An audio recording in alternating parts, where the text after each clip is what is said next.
പറഞ്ഞാലോ സ്മൃതി പരുത്തിക്കാട് പറഞ്ഞാലോ നമുക്കതിൽ ആശ്ചര്യമില്ല. പക്ഷേ രാജാവിന്റെ മൂത്ത അടിമ വീരപ്പൻ കാട്ടുകള്ളൻ, ആ കാട്ടുകള്ളൻ വീരപ്പൻ തന്നെ പറയാ, രാജാവ് എന്താണ് ഇങ്ങനെ മണ്ടനായി പോകുന്നത്, പൊട്ടനെ പോലെയാണോ തീരുമാനങ്ങൾ എടുക്കുന്നത് എന്ന് അടിമ തന്നെ രാജാവിനോട് ചോദിക്കുകയാണ്. എന്തൊരു ഗതികേടാണോ.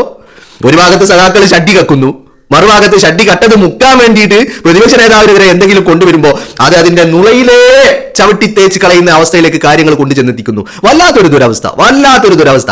ഇങ്ങനെയും കുറെ ആളുകൾ, മണ്ടന്മാര്, വോട്ടന്മാര്. എനിക്ക് തോന്നുന്നു PR വർക്കിലെ ടീമൊക്കെ എന്ത് ചെയ്യണം അറിയാതെ ഇങ്ങനെ വല്ലാതെ ഫ്രസ്ട്രേറ്റഡ് ആയിട്ട്, അങ്ങനെ ഉണ്ടല്ലോ, നമ്മൾ വല്ലാതെ ഇങ്ങനെ ഒരു ഫ്രസ്ട്രേഷൻ ഒക്കെ ഉണ്ടാകുമ്പോഴാണ് നമുക്ക് ഒരു ഡിസിഷൻ എടുക്കുമ്പോൾ അതൊരു വിവേകപൂർണ്ണമായ ഡിസിഷനിലേക്ക് കൊണ്ടു ചെന്നെത്തിക്കാൻ നിൽക്കുന്നത്. അതാണ് പറയുന്നത്, നമ്മൾ ദേഷ്യം പിടിച്ചിട്ടുള്ള ഒരു തീരുമാനം നമ്മൾ എടുക്കരുതെന്ന് പലപ്പോഴും പറഞ്ഞു കേട്ടിട്ടില്ലേ നിങ്ങൾ? അതാണ് കാരണം, നമ്മൾ അത്ര ഫ്രസ്ട്രേറ്റഡ് ആയിട്ട് നിൽക്കുമ്പോൾ നമ്മൾ എടുക്കുന്ന തീരുമാനം എന്ന് പറയുന്നത് ആ ദേഷ്യത്തിന് പുറത്തായിരിക്കും, അത് വിവേകപൂർണ്ണമായിരിക്കില്ല, അത് മഹാ അബദ്ധമായിരിക്കും. അതാണ് ഇപ്പോൾ സംഭവിച്ചുകൊണ്ടിരിക്കുന്നത്. തൊട്ടതൊക്കെ അബദ്ധം. തൊട്ടതൊക്കെ രാവിലെ എന്തെങ്കിലും ഒന്ന് തുടങ്ങി വെക്കും, വൈകുന്നേരം ആകുമ്പോൾ 3G, രാവിലെ തുടങ്ങി വൈകുന്നേരം മൂഞ്ചി. ഇതാണ് ഇപ്പോ പിണറായി വിജയൻ സർക്കാരിന്റെ അവസ്ഥ. എല്ലാ അർത്ഥത്തിലും മൂഞ്ചിക്കൊണ്ടേയിരിക്കുന്നു എന്നുള്ളതാണ്.